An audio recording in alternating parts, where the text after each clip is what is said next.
ఇంకంతకుమించి ఏముంది చెప్పు? ఇది కదా పద్ధతి, మన హృదయంలో ఉండాల్సిన అమరిక ఇది కదా. కానీ ఇప్పటిదాకా మనం తప్పు ట్రాక్లోనే ఉన్నాం. మనం కలిగి ఉన్న వాటిని గొప్పగా ఎంచుకున్నాం, కానీ అన్నిటికంటే టాపులో ఆయన కృప ఉందన్న సంగతి మనం విస్మరించాం. ఎంత శాశ్వత కృప చూపాడో చూడు. పర్వతాలు తొలగినా, మెట్టలు తత్తరిల్లినా, నా కృప నిన్ను విడిచిపోదన్నాడు.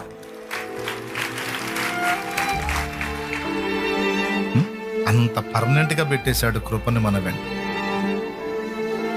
ఎంత చెప్పాలి కృపను గురించి? ఇది కీలకమైన పాయింటా కాదా?